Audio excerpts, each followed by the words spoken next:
yo me congratulo de que esté aquí a mi lado Consuelo, porque es una institución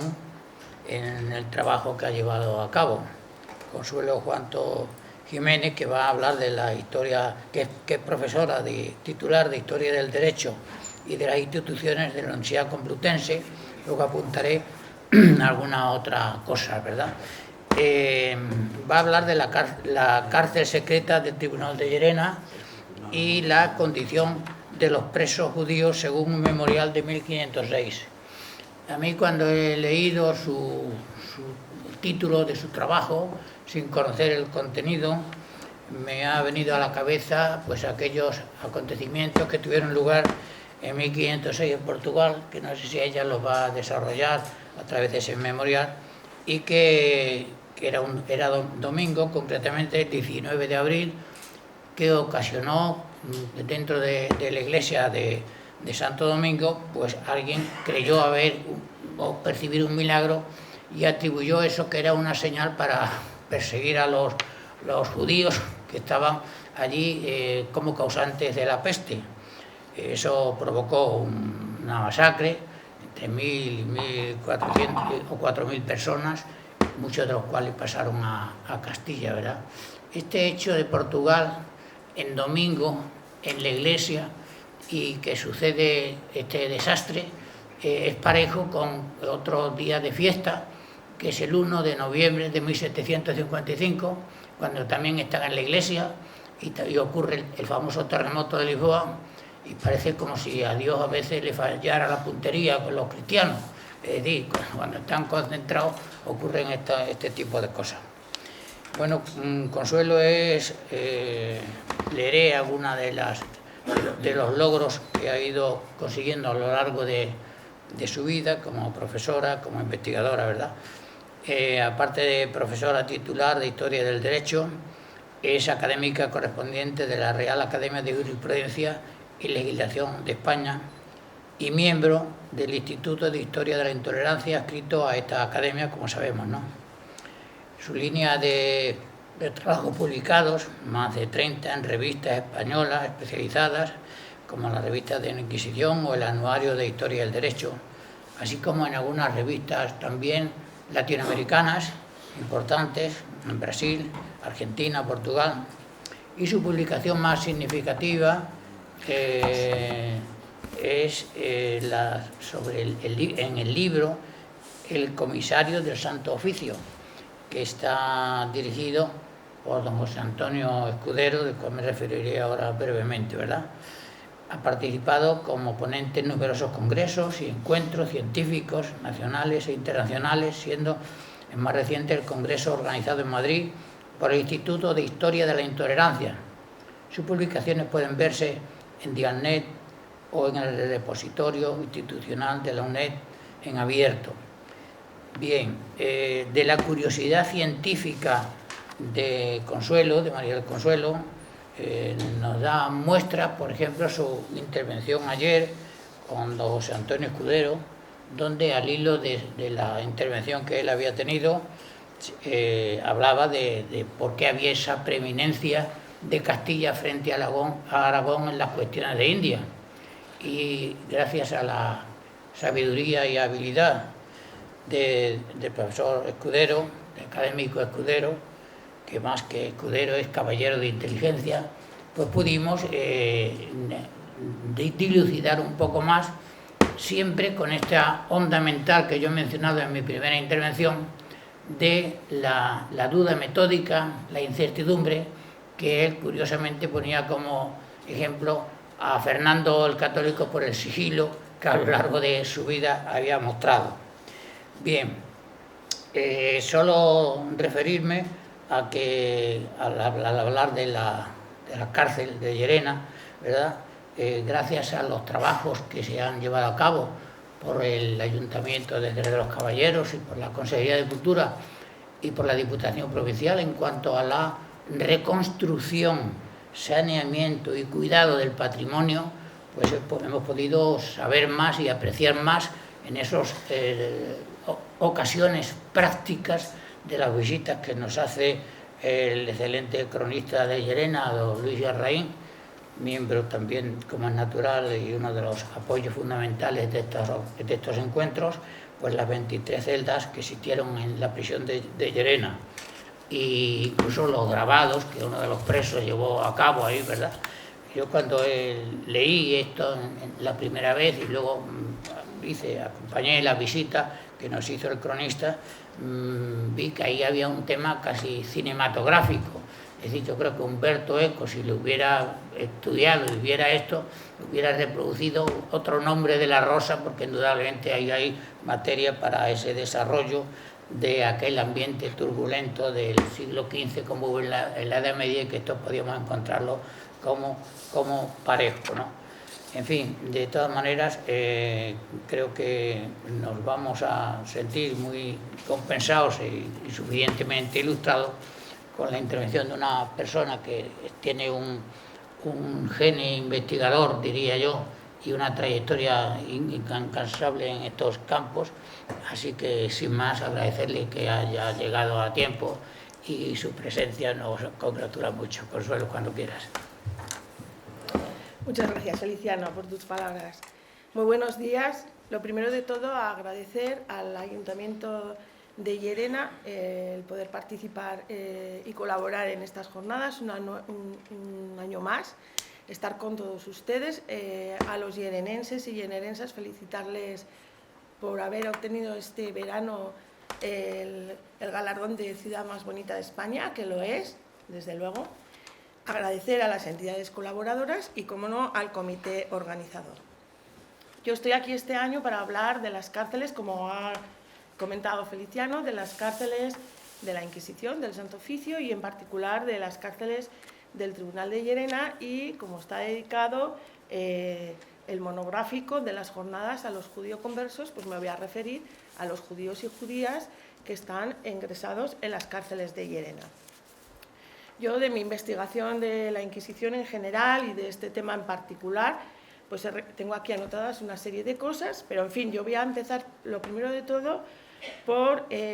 definir a las cárceles del Santo Oficio, que oficialmente son el lugar de reclusión de las personas acusadas de herejía, durante el juicio o proceso, y se llama cárcel secreta. En esta cárcel se encontraba dentro del edificio del tribunal, aquí en Llerena y en el resto de los tribunales de la geografía española, de la jurisdicción del Santo Oficio, y dentro de las dependencias de los edificios de los tribunales, lo que permitía que los funcionarios encargados de ello, del tribunal correspondiente, del tribunal de Llerena en particular, condujera a los presos a la cámara de audiencia donde estaban los inquisidores del tribunal para celebrar el juicio con ellos, y permitía, ese secreto de las cárceles, permitía que nadie del público, de la ciudadanía, en este caso de los llerenenses de la época, pudiera saber nada de lo que ocurría dentro del recinto del tribunal y de las cárceles con respecto a sus familiares presos o vecinos presos. Esto es lo que significa cárcel secreta. Todo tiene lugar en secreto,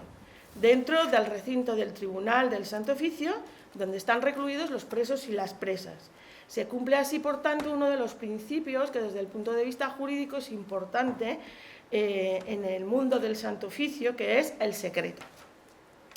La regla general es que primero tiene lugar la detención de los presos por parte de los funcionarios del tribunal que se encargan de ello, familiares y comisarios, y el ingreso en la cárcel secreta. Es decir, que el encarcelamiento siempre es previo a la detención. Esto es lo fundamental de la cárcel secreta del Santo Oficio y de la cárcel secreta del Tribunal de Llerena, que estuvo ubicada en diferentes sitios, como lo vamos a ver. Existe paralelamente otro tipo de cárceles en las que no me voy a detener, pero sí que las quiero por lo menos enumerar. Las cárceles de la penitencia, las cárceles de los familiares, no de los familiares parientes de los presos o presas, sino de unos funcionarios que se llaman familiares. Existen también otro tipo de cárceles que se denominan medias, comunes, técnicamente, en la jerga inquisitorial, técnicas, medias, comunes o públicas, para situaciones de confinamiento que se produce por decisión de los inquisidores porque no hay sospecha de la herejía, pero se considera que es una falta grave, y un principio fundamental de este tipo de cárceles, que unas veces se denominan medias, otras veces comunes, otras veces públicas, en la documentación de los procesos es un poco difícil, complejo diferenciarlas, pero la regla común es que los presos y las presas no están comunicados. Ahora volvemos sobre esto, sobre la incomunicación de las cárceles secretas, ahora volvemos. También en el mundo eclesiástico, los frailes, cuando son presos de la Inquisición, están recluidos en las celdas de sus conventos, y en sentido contrario, a veces cuando las cárceles están llenas de presos, como ocurre en Llerena en dos etapas, o en alguna etapa de su historia inquisicional, entonces los inquisidores utilizan las celdas de los conventos. Bien, dicho esto, desde el punto de vista de la estructura de los tribunales de la Inquisición, es decir, desde el punto de vista de la logística y de la infraestructura, hay que decir de entrada que el Santo Oficio, en toda la geografía española y fuera de España, en Indias, donde tiene sus tribunales, o en Europa, en Italia, donde tiene sus tribunales, porque esos territorios forman parte de la monarquía, en todos los tribunales quiero decir que la Suprema, es decir, la Suprema, el órgano que en la pirámide inquisitorial es el que manda en toda la Inquisición, en todos los territorios de España y del extranjero donde tiene jurisdicción, la Suprema, es decir, los consejeros y el inquisidor general, no tienen en ningún momento, ni para el Tribunal de Llerena, ni para ningún otro tipo de tribunal, no tiene un plan común, logístico y de infraestructura determinado que aplique siempre a cada uno de los tribunales, cuando en el sentido procedimental y administrativo de la propia Suprema, siempre los que trabajamos la Inquisición sabemos que siempre intenta seguir un plan de procedimiento orgánico y organizado y muy bien dispuesto, como diría Ali, ¿no? En el caso de las cárceles esto no es posible. En general, la estructura de las cárceles sigue este criterio en el Santo Oficio, en todas las Inquisiciones. Por ejemplo, en Zaragoza se utiliza el Real Castillo de la Alfajería, en Barcelona el Palacio Real, en Valencia el Palacio Arzobispal, en Sevilla, la primera de las Inquisiciones, el Castillo de Triana, y así sucesivamente. Blázquez Miguel, un historiador de la Inquisición de Castilla-La Mancha, ha descrito cada una de las cárceles del inmenso territorio que es la Inquisición en Castilla-La Mancha. Por ejemplo, dice algo que también es habitual en el Santo Oficio, utilizar a veces las celdas de los castillos como cárceles de la Inquisición. Esto Blázquez Miguel lo describe en Cuenca. Como caso muy curioso y anecdótico, al hilo de lo que ahora estoy comentando, el caso del Tribunal de Logroño, un ejemplo de lo estereotipo de lo que estoy diciendo, de que la Inquisición, el Santo Oficio, la Suprema y el Inquisidor General y los inquisidores en cada uno de su territorio utilizan otros edificios civiles o la mayor parte eclesiásticos. En el caso de Logroño es muy curioso el caso de cuando se traslada la Inquisición en La Rioja del Calahorra en 1570 a Logroño, donde ya se va a implantar hasta el final del Santo Oficio, no encuentra un edificio donde acomodar las cárceles. Y dice un profesor de la Universidad del País Vasco, Iñaki Reguera, que tiene publicado el artículo en el libro Perfiles Jurídicos de la Inquisición que dirigió nuestro maestro, el profesor Escudero, describe allí la triste situación o los problemas que tienen los inquisidores de Logroño para encontrar un edificio, y no encuentra otro, y me parece muy anecdótico y muy significativo comentarlo, que la casa de prostitución del momento, cosa que a la Inquisición, por lo que él describe y analiza, no le importa. Lo que importa es tener cuanto antes un edificio donde utilizarlo como cárceles. En el caso de Llerena, siguiendo los documentos de don Luis Garraín, el cronista, como sabemos, de la ciudad, un documento muy riguroso en el que ha descrito la ciudad en el siglo XVI y XVII y los edificios donde estuvo asentado el tribunal con sus cárceles, siguiéndole a él, Yo he estudiado su riguroso trabajo y puedo ahora exponer esto brevemente, porque lo necesito para luego ver lo que yo quiero llegar, a lo que yo quiero comentar con todos ustedes, que es el régimen carcelario y la condición de los presos judíos y las judías en las cárceles de Llerena. En la primera etapa, en la etapa en la que se inicia la Inquisición en Extremadura, en la cárcel, el edificio del tribunal y la cárcel se encuentra, si me confundo, don Luis Garraín le agradecería que me corrigiera, porque él es el especialista en esto. Yo voy a decir lo que él nos ha contado.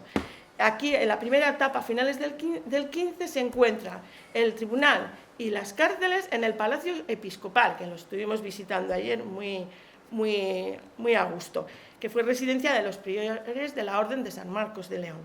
En la segunda etapa, cuando se asienta el tribunal en Llerena como sede de la Inquisición en la gran extensión de Extremadura, se adquiere las casas de Rodríguez Cárdenas y aquí se instala el tribunal, pero las cárceles continúan durante un tiempo en el Palacio Episcopal. Después, a partir de 1515, se adquiere el Santo Oficio, las casas de los maestrales, el Santo Oficio, los inquisidores de Llerena, las casas de los maestrales, se amplían las cárceles porque han aumentado las causas y los presos, y aquí pasa en 1570 el tribunal y las cárceles definitivamente a la casa de Luis Zapata, donde va a permanecer tribunal y cárceles hasta final de la abolición del Santo Oficio y el final del tribunal de Llerena. En 1570 y hasta el final, como digo, en el Palacio de Zapata se van a encontrar ya el tribunal y las cárceles. Es la época en la que tienen lugar las causas de los alumbrados, es la época en la que aumenta la plantilla de los funcionarios, es la época en la que se celebra el auto de fe de 1579, es la época en la que se reforma el Santo Oficio, reforma aquí en Llerena, en el Palacio de Luis Zapata, las cárceles ampliándolas y dando una infraestructura muy importante a las cárceles aquí. Y en 1597, Luis Garraín nos dice que ya definitivamente esto sí que es algo que le diferencia con el resto de los tribunales de España, del Santo Oficio Español. La Inquisición se hace propietaria en 1597 del Palacio de Luis Zapata. Pues dicho esto, ya tenemos ubicado, sobre todo los llenerenses lo tendrán ya muy claro, dónde estaban las cárceles, y ahora cuando comentemos los regímenes sabrán en cada etapa que yo mencione qué cárcel es, aunque yo lo voy a recordar. Ahora vamos a ver los judíos en ellas, los presos judíos y las presas judías. Al principio, de momento de entrada, pues vamos a dar en cada uno de esos años en las distintas cárceles qué cómputo tenemos de judíos presos y presas, judías presas. Y aquí vuelvo a utilizar pues las personas, las autoridades, las investigaciones de mayor autoridad, más acreditadas para las cifras. Yo no me voy a detener hoy en las cifras y en los cómputos, simplemente quiero mostrar en estas cárceles que hemos visto de Llerena cuántos judíos hay en cada etapa. Así que para la primera etapa, la que arranca de Guadalupe, pues no nos queda otro remedio, y con mucho gusto, de mencionar a Marciano de Hervás, que es la autoridad indiscutible a partir de Guadalupe para esta primera etapa de finales del 15, donde encontramos que entre 1485 y 1487 ya tenemos 110 sentencias de judíos y judías, indistintamente, es la época del tribunal itinerante, con 31 relajados en persona. De 1400, en este momento está la cárcel en itinerante, el tribunal es itinerante, y en Llerena se utilizan las cárceles del Palacio Episcopal, que ahora vamos a ver qué condiciones tenían, desastrosas al principio. A partir de 1488 se produce, como todos ya sabemos, a lo largo de esta jornada ya ha quedado claro, se produce el gran exterminio de la Baja Extremadura, es decir, el Santo Oficio, los inquisidores de Llerena ponen en el punto de mira de Llerena hacia abajo, hacia las aljamas más importantes como Llerena, Zafra, etc. Aquí las cárceles de Llerena ya continúan en el Palacio Episcopal, cárceles y tribunal. Por los datos de Sanabria y Fernández Nieve,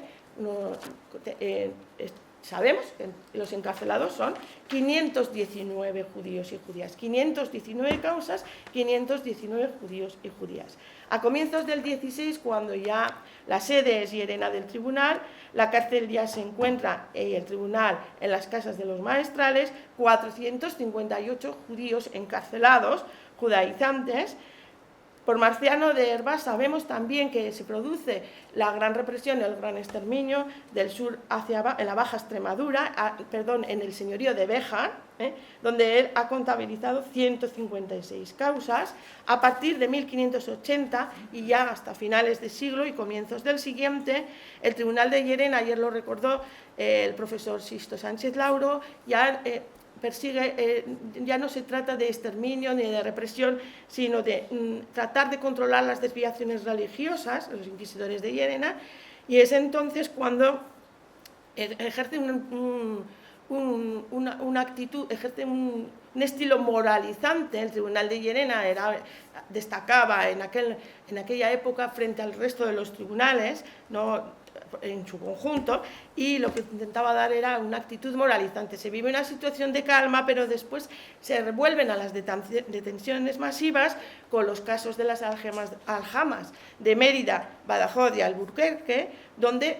se produce una maraña otra vez de causas judaizantes y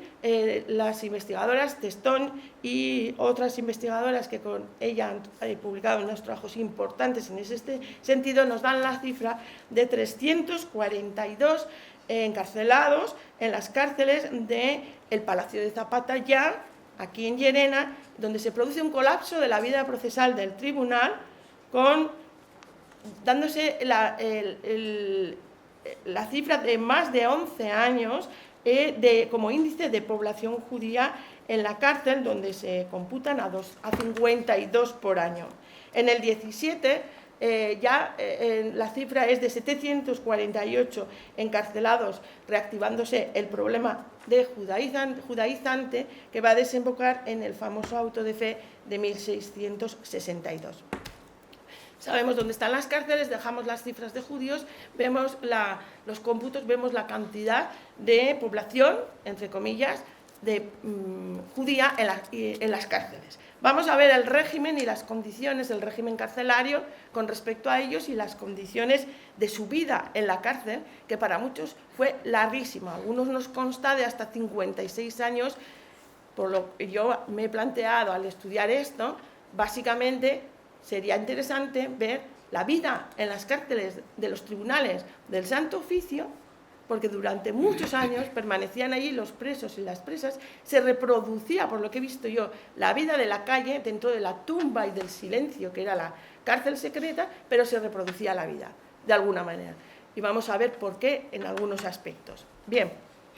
por un documento que estamos trabajando de 1506, al que se ha referido Feliciano, para Portugal, yo creo que no es lo mismo, pero bueno, es la época, es el contexto. Un documento que nosotros estamos trabajando ahora, pero no hemos terminado la investigación en él, que abarca de 1506 a 1509, es una inspección que realizan unos inquisidores que manda de Madrid la Suprema de otros tribunales cercanos, creemos que de Andalucía, y por lo que voy a comentar ahora, y inspeccionan las cárceles que en este momento se encuentran en el Palacio Episcopal. ¿Por qué? Porque han recibido denuncias y protestas, y esto lo ha documentado, protestas de familiares de los presos judíos y judías aquí en las cárceles del Palacio Episcopal de los inicios del 16, cuando se ha convertido ya Llerena en sede del tribunal en Extremadura. Los familiares de los presos denuncian, y esto llega a la Suprema. El documento de la denuncia rigurosamente está analizado por don Luis Garrain. Y yo voy a comentar el memorial de los inquisidores que vienen a inspeccionar por orden de la Suprema las cárceles de Llerena en el Palacio Episcopal, y cuentan que es un documento compartido con Jaén. Es un memorial de inspección de las cárceles de Llerena y de las cárceles de Jaén entre 1506 y 1509. Y dicen los inspectores que en el tribunal de Llerena los describen como las cárceles como horribles cavernas llenas de ratas, culebras y otras sabandijas, en las cuales los míseros cautivos enfermaban de desesperación y empobrecían por el fraude de gran parte del dinero asignado a su mantenimiento, sin que a ningún médico se le permitiera prestarles asistencia, mientras los carceleros los maltrataban como a perros. Hay que decir en favor del Tribunal de Llerena y del de Jaén que esta podría calificarse de retórica exagerada esta descripción. También hemos comprobado que ocurre en otros tribunales, en Córdoba y en Canarias. En Canarias, por ejemplo, un inglés preso no judío, John Hyle, se quejó continuamente durante 9 meses porque dormía en el suelo y no podía descansar por los piojos y las pulgas. Además, que el alcaide no le daba la ración que le correspondía de comida y agua y estaba desnudo. Bien, dicho esto, vamos a ver cómo es el régimen y la condición de los presos en las cárceles de Llerena. No nos cabe duda que al comienzo es un lugar de reclusión lúgubre e insalubre, pero esto no nos debe de extrañar, porque esto es lo habitual, no solo en las cárceles de la época, de todos los tribunales. La insalubridad no es, como a partir del siglo XIX, un exponente de las ciudades urbanas, que nosotros hemos conocido por los documentos históricos para el XIX y a partir de nuestra época. En el XVI no eran las ciudades de España salubres, y esto está, se ve en la documentación. En cualquier caso, también hay que señalar el alto índice de mortalidad que se vive en las ciudades en esta época, producto de las epidemias. Lo que sí es sintomático del encarcelamiento de los presos judíos y judías en las cárceles de Llerena y en todas es lo siguiente: el encarcelamiento produce un horror y a veces ciertamente los inquisidores lo imponen a capricho, de manera injusta. Se tiene un verdadero miedo a la infamia que produce la prisión para las personas allí encarceladas, porque,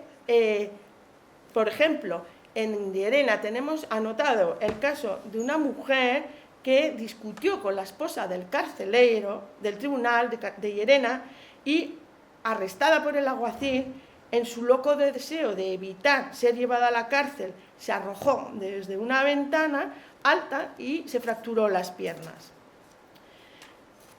Encontramos en las cárceles de Llerena y en el resto de las cárceles de los demás tribunales, en ocasiones, métodos en el que infligen dureza como castigo, como severo castigo, métodos que han pasado a la leyenda negra de las propias cárceles y de la propia Inquisición como tormento, pero que hay que decir que, por lo que hemos visto hasta la fecha, hasta el momento, el Santo Oficio de la Inquisición en todos los tribunales y en Llerena lo usa para casos especiales, casos muy especiales, si bien es cierto que encontramos casos llamativos como el de Carranza, en el que se le encontró que se le habían aplicado algunos métodos de estos de tortura, como por ejemplo en las cadenas Cazalla, el doctor Cazalla en Valladolid. Lo normal es no utilizar estos métodos, no recurre a ellos el Santo Oficio, salvo en casos especiales. Sí que hay casos en Valencia, en Toledo, etc. Ahora bien, estos métodos duros del tormento no es lo habitual en el Santo Oficio, aunque sí que lo utiliza en casos especiales. Pero sí que es muy duro y muy característico de las cárceles del Santo Oficio, como antes se ha anunciado, la incomunicación. Es una cruel característica de la disciplina interna de las cárceles de Llerena y de todas las cárceles de los tribunales del Santo Oficio, porque es una rígida prohibición de toda comunicación con el mundo exterior. Es una norma esencial en la Inquisición, en el Santo Oficio, consecuencia de esa tan importante característica que es el secreto. Desde el momento que se detiene a los presos y a las presas judías por herejes hasta su entrega por el carcelero en las cárceles, el preso no puede, o la presa no pueden intercambiar ni una sola palabra con nadie, excepto con los funcionarios, con los carceleros y con los alcaides y con los médicos, luego vamos a ver. Después, dentro de los muros del recinto de la cárcel, el silencio continúa con respecto al exterior como una verdadera tumba.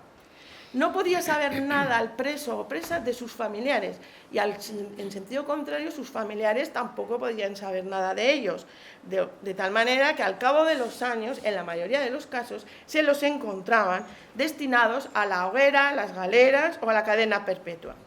Por lo tanto, este es un daño moral inconmensurable, un dolor enorme que crea la propia Inquisición, de la que no hay excusa alguna, pero que el propio Santo Oficio lo justifica en el sentido de que si daba comunicación a los presos y presas con los amigos y familiares, eso podía proporcionar ayuda a la defensa de los presos y presas. Otro tipo de características del régimen carcelario de las cárceles de Llerena y también del resto de las cárceles es el hecho de que no se puede utilizar recado de escribir, no pueden utilizar papel. Esto está reglamentado por todas las instrucciones para todas las cárceles, que algunas voy a mencionar ahora, que emite la Suprema desde Madrid y ordena en todos los tribunales que se cumplan por parte de los funcionarios de las cárceles. Solo se puede utilizar papel, recado de escribir, en 2 ocasiones, o para solicitar algo por parte de cada uno de los presos y presas a los funcionarios de la cárcel, a los carceleros y alcaides, que se hace muy habitualmente,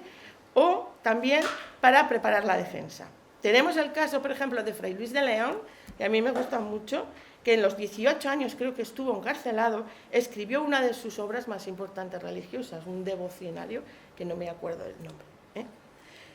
En este sentido, ya que menciona a Fray Luis de León, otra de las características durísima del Santo Oficio es la de negar el consuelo espiritual. Negar el consuelo espiritual, y no podía absolver los sacerdotes a los presos porque, lógicamente, se tenía que reconciliar el hereje con la Iglesia. Por lo tanto, no se podía dar la absolución por parte de los sacerdotes. Sí con las mujeres en riesgo de parto, luego lo vamos a ver. Hay que decir que se producían suicidios en las cárceles, en las de Llerena también, y el tema de las enfermedades lo voy a comentar para el caso de Llerena, porque si hemos visto que en ese memorial con el que hemos arrancado para describir la situación de las cárceles en Llerena, la situación era calamitosa, sí que vemos que Llerena, las cárceles de Llerena, en 1561, es decir, y en el Palacio de Zapata ya se cumple rigurosamente con las instrucciones. Las instrucciones es una norma habitual de la Suprema para regular la situación de los tribunales en todos sus aspectos, y en las de las cárceles emite muchas instrucciones. Y en 1561 ordena, y el Tribunal de Llerena lo cumple, que reciban los presos toda clase de cuidados y se les proporcione todo lo que el médico considere oportuno. Y si el enfermo necesitaba otros cuidados indispensables que no se podía atender en el hospital, tenía que ser obligatoriamente trasladado a los hospitales de la ciudad. Y se hacía. Se hacía en el Tribunal de Llerena y se hacía también en otros tribunales. Hay un trabajo de las jornadas paralelas a estas, la competencia, entre comillas, que sabe don Luis Garraín, jornadas de la propia historia de Llerena, no de la Inquisición. En uno de ellos hay 2 autores, no recuerdo el nombre, Maldonado creo que es, que describe muy bien, tengo por aquí el artículo, lo he leído, me ha gustado muchísimo, describe muy bien la situación, describe la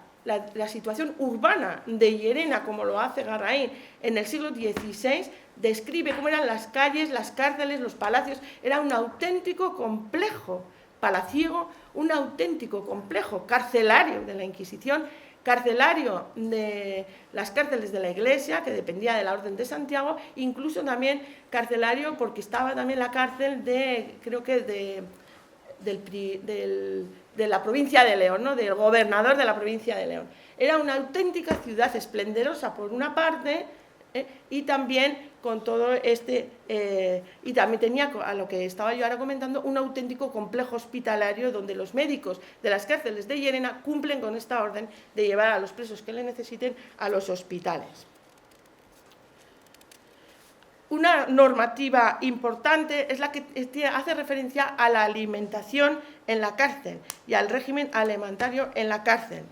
En Llerena hemos visto que al principio esto es calamitoso y los familiares de los presos, por el documento de Garraín, se quejan de que no se cumple con la ración que se debe de dar de alimento a los presos judíos y judías en esa época en la cárcel de Llerena. Sin embargo, a partir de 1645 hemos constatado que la Suprema elabora lo que Henry Charles Lee, un auténtico historiador, por todos los que estamos familiarizados con la Inquisición conocemos, pero a lo mejor los que no están familiarizados, pero les interesa saber, un historiador de la historia de la Inquisición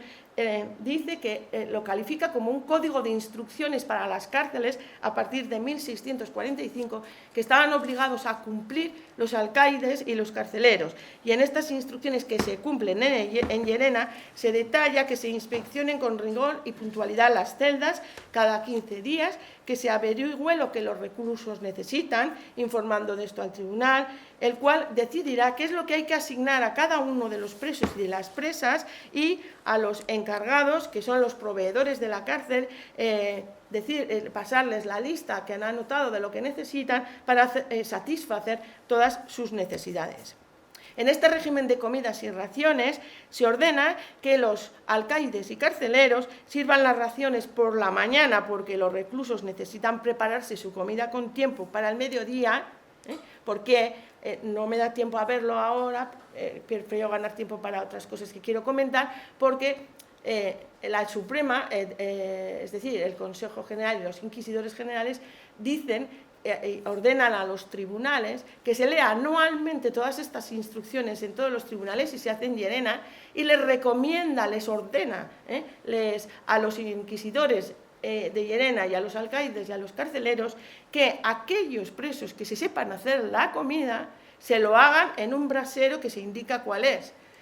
y a los que no se sepan hacer la comida que se le diga al cocinero de la cárcel qué comida necesita. Por lo tanto, vemos que hay vida paralela a la de la cárcel. No hay que olvidar la dureza de las cárceles de la Inquisición, pero hay vida dentro de la cárcel, hay normativa para que no les falte de nada a los presos, y, como dice un clásico, un historiador clásico de la Inquisición, que a mí la información me la ha proporcionado el profesor Escudero de la Pinta Llorente, viene a decir en sus análisis de las cárceles de la Inquisición con respecto a esto que estoy yo comentando, entre comillas, pues que era como un hotel, porque realmente estaban bien atendidos con sus raciones de comida, etc. Como señala esta instrucción que yo estoy comentando, la Suprema dice que esto es tan importante para la salud de los presos que su vigilancia se ha de confiar por parte de los inquisidores a los que tienen que supervisar este régimen y hacerlo de manera ocasional al principio, luego ya se convierte en hacerlo todos los jueves, todos los sábados, etc. Como he dicho, toda esta normativa se lee anualmente en el tribunal, a partir ya de avanzado el siglo XVI, y en todos los tribunales, en el de Llerena y en todos los tribunales. Unos minutos voy a dedicar a las mujeres presas judías, simplemente algunos rasgos de ellas en las cárceles de Llerena. Hemos visto como al principio, por el memorial que estamos comentando, que los presos y las presas están todos juntos en las cárceles. A partir de unas instrucciones de 1488, recordemos que en este momento la Inquisición en Extremadura es itinerante y se utilizan las cárceles del Palacio Episcopal de Llerena. A partir de esta instrucción, esto no se cumple, y se consideró que era suficiente con que las mujeres estuviesen separadas de los hombres. En realidad, lo que se buscaba la Suprema buscaba, y en esto insiste mucho, protegerlas de los carceleros, porque estaban a expensas de ellos por los motivos de ultraje, que luego vamos a comentar. Generalmente los hombres están recluidos en solitario, cada uno, los judíos y judías, que es a lo que a nosotros nos interesa en este monográfico, cada uno en su celda. En cambio, las mujeres se les permite que compartan celda, y como dicen las instrucciones, siempre con el estilo así paternalista, para hacerse compañía. A veces los hombres pedían un compañero, y con ese recado de escribir de las solicitudes, la Suprema lo solía conceder, pero con mucho reparo, porque esto producía situaciones de traiciones entre ellos para ganarse el favor de los funcionarios y de los tribunales. En general, el cuidado de las mujeres, según el historiador al que me he referido, Lee, dice él que este fue un tema que dejó a la Inquisición un tanto perpleja, sobre todo porque desconocía el refinamiento de las comadronas y enfermeras. Ciertamente esto del asunto de las mujeres preocupó siempre al Santo Oficio desde Madrid y con ello ciertamente lo que se perseguía era protegerlas, como he comentado antes, de los ultrajes de los carceleres. Tristemente, al comienzo de la historia de la cárcel de Llerena del Santo Oficio en 1506, 1507 y 8, las mujeres a punto de parto, tristemente se les negaba toda clase de asistencia, incluso la de la comadrona, dejándoles al curso de la naturaleza y como consecuencia de ello muchas morían. Pero ciertamente, en documentos posteriores comprobamos que en el caso de los tribunales de las cárceles de Llerena esto ya se supera y esto ya no se da. Un inquisidor general importante, el cardenal Adriano, en 1517 se preocupó pronto en los tribunales y en Llerena también de que los reclusos con oficio trabajasen dentro del recinto de las cárceles, sobre todo para pagarse ellos el sostenimiento. Y en el caso de las mujeres, si eran costureras, desde Adriano se permitía, más que se permitía, se ordenaba que a las mujeres costureras se les diera trabajo de costura y que se les pagara por ello. Con respecto a lo que he comentado antes de que se les negaba a los presos en general el consuelo espiritual, a las presas judías y otras presas también, aquí se hacía una excepción con ella, como creo que ya lo he anunciado, sobre todo cuando se encontraba en riesgo de parto las mujeres, en cuyo caso estas disposiciones, estas normativas que en realidad eran del derecho canónico, no se cumplían. Nos consta el caso de una judía, Ana López, presa por judaísmo, que se le permitió, estaba en riesgo de parto, recibió los sacramentos y recibió la absolución. Y como he dicho antes, todas las mujeres estaban a merced de los carceleros con el asunto del ultraje y a merced también del secreto. Por eso, desde 1512,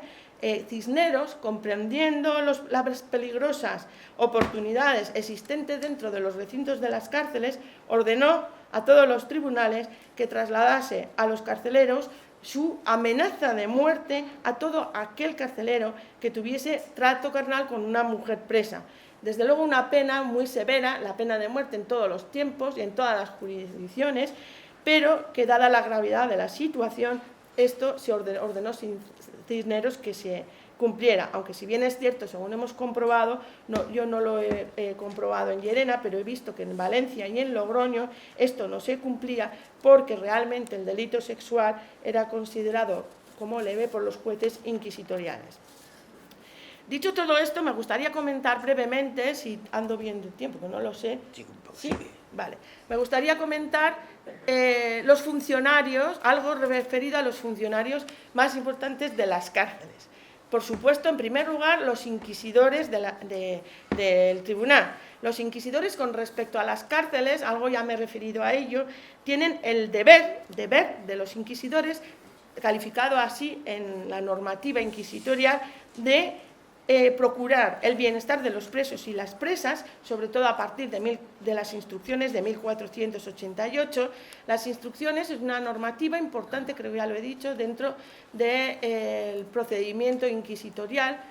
Las más importantes son las bulas a las que se refirió como normativa inquisitorial, las bulas a las que se refirió ayer el profesor Escudero, pero en el quehacer diario y en la vida diaria de los tribunales, las instrucciones es la segunda norma más importante. Bien, los inquisidores tienen que hacer que se cumplan las normas de las cárceles dentro de las cárceles, tienen que hacer que la cumplan los carceleros y alcaides, y para lograr el efectivo bienestar de los presos y las presas dentro de ellas y hacerles responsables en el caso de negligencia. Son frecuentes las quejas en el Tribunal de Llerena por no cumplir con esto y los inquisidores en su deber están siempre muy atentos a ello. Los alcaides y carceleros son casi los más importantes dentro de la vida de la cárcel. Sobre ellos recae toda la normativa esta de instrucciones emanada por la Suprema, y desde 1652 ellos tienen que cumplir con la normativa siguiente: visitar todas las mañanas temprano las celdas y ver cómo se encuentran los presos, examinar cuidadosamente que todas las puertas estén cerradas y que no haya aberturas por las que los presos puedan comunicarse entre ellos, vigilar que no tengan cuchillos, cuerdas o tijeras. No pueden darles libros a los presos y las presas, salvo que tengan el permiso de los inquisidores. Tienen que servir, como hemos visto antes, 2 raciones a la semana, los domingos y los jueves. La tarde anterior de cada uno de esos días tienen que visitar a cada uno de los presos para saber qué es lo que necesitan y anotar luego en el libro donde se registra, como he dicho antes, para satisfacer todo lo que piden por parte de los proveedores. Al anochecer tienen que volver a revisar las celdas y buscar debajo de las almohadas que no tengan ningún instrumento que facilite la huida de la cárcel, que es habitual. Otro tema que a mí me parece muy crudo dentro de las cárceles de la Inquisición es que no pueden estar encendidas las luces. Una medida cruel, un duro castigo, la de la prohibición de la luz, porque lógicamente todos percibimos que estar en la oscuridad durante 1 año, 2, 50, 18 o 20 les tenía que parecer las horas interminables a los presos y a las presas. No me voy a detener en aspectos muy relevantes de la vida de las cárceles: el soborno a los funcionarios, especialmente a los carceleros, a los alcaides. En 1591 he anotado aquí un caso de un alcaide de la cárcel de Llerena, de la del Palacio de Zafata, que en una generosa liberalidad permitió a los presos tener abiertas todas las puertas de las celdas, comunicarse entre ellos y otras tolerancias, de tal manera que el alcaide, porque a veces no, era habitual que el Santo Oficio aplicara penas más duras a los funcionarios que incumplían la normativa, como en este caso los alcaides, que a los propios presos o presas de las cárceles. En este caso, este alcalde de Llerena, por esto de que dejó abiertas todas las puertas, todo el mundo estaba hablando entre ellos, etc., fue condenado a 100 azotes, servicio de galeras, destierro y cesación del cargo. Se daban también situaciones de conspiraciones y abusos dentro de la vida de la cárcel, y así se constata en el documento que ha analizado Garraín de la protesta de los familiares de los presos judíos y de las presas judías a principios de 1506. Un aspecto también que no solamente lo voy a mencionar es que el alcalde, esto me parece muy importante, manejaba todos los fondos de las cárceles lo manejaban y gestionaban el dinero de las cárceles, todo lo que entraba y todo lo que salía. Para ir terminando, otros funcionarios importantes dentro de la vida de la cárcel son los familiares y los comisarios. Son importantes al principio cuando reciben las denuncias, detienen a los presos, los arrestan y los llevan a las cárceles para ingresar, y son importantes también en los casos de evasión de la cárcel, que los hay, y muchos. En los casos de evasión de la cárcel, los familiares y los comisarios, por orden de la Suprema en todos los tribunales, constituyen un auténtico ejército, y tienen la orden de vigilar todos los caminos bajo pena de excomunión y multa de 500 ducados. Esto fue, como digo, un verdadero ejército. Interrogaban a todos los forasteros sospechosos y generalmente hay que decir que capturaban al fugitivo, lo detenían y lo devolvían a la prisión.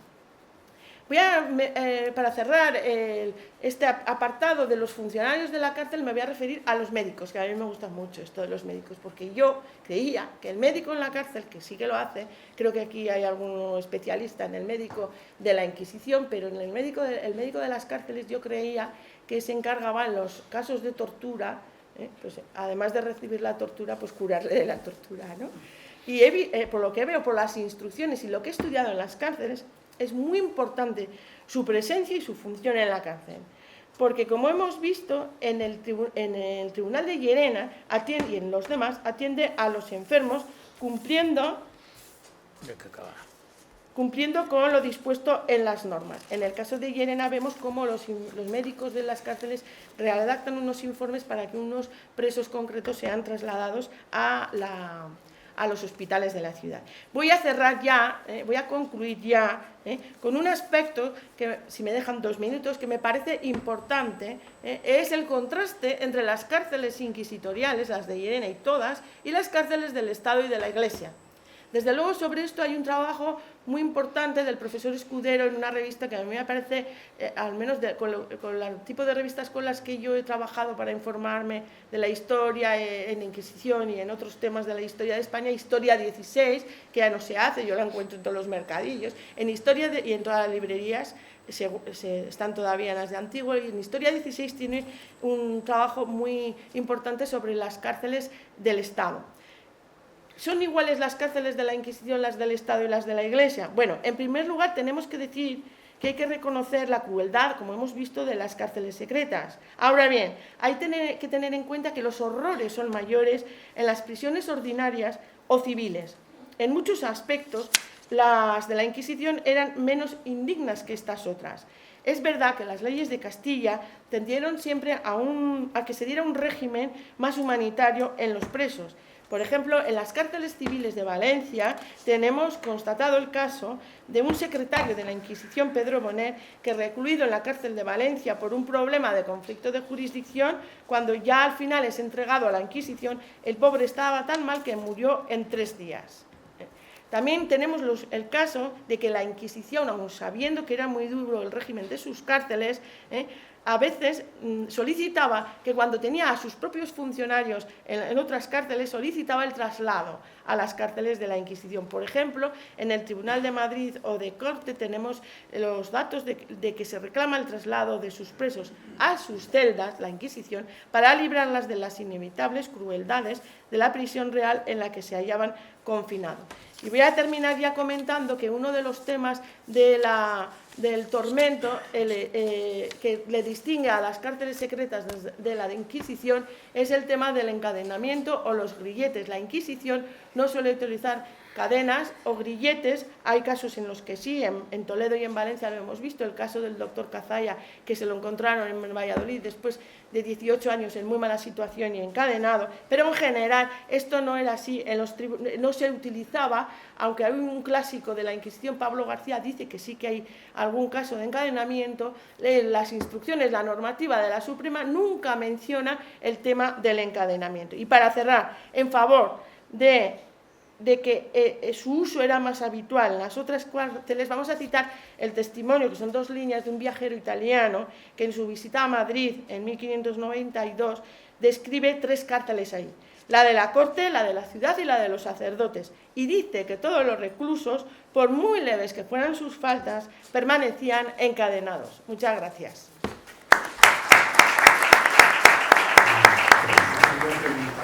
Respecto a los médicos siempre he tenido la misma idea. Por una parte, el caso de San Juan del Riero, que actuó aquí en la Inquisición de Llerena, precisamente los judíos que eran más especializados en medicina y conocían el cuerpo humano a fondo, la misma Inquisición que los reprimía necesitaba de ellos y estuvo a su servicio. Cosa curiosa, estuvo a su servicio San Juan del Riero, que era judío. Y por otra parte, respecto a los médicos y la tortura, siempre me he preguntado cuál era la función del médico en la tortura. Prolongar la vida de la víctima para que sufriera más, o qué otra. Y en el primer asunto que ha comentado de los médicos judíos, realmente yo se lo agradezco mucho porque es un apunte muy importante para la historia. No, yo no lo desconozco, pero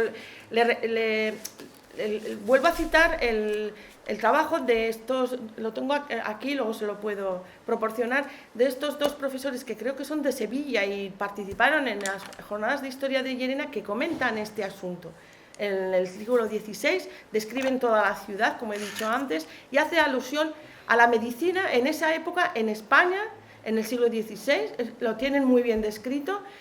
con términos médicos, los tipos de sanación que se utilizaban en aquel momento y en los hospitales, y hace referencia al tema de médicos judíos y no se les tenía en cuenta. Y respecto a lo de la tortura, el médico en la tortura, la verdad es que lo conozco muy poco, ahora yo con lo que más he conocido ha sido, no sé si hay algún compañero mío sobre investigaciones de Inquisición, igual lo saben mejor y lo pueden aclarar mejor. No creo yo que fuera, por lo que he estudiado hasta la fecha sobre el médico, que es poco, poquísimo, se encargara de alargar la vida del que ya estaba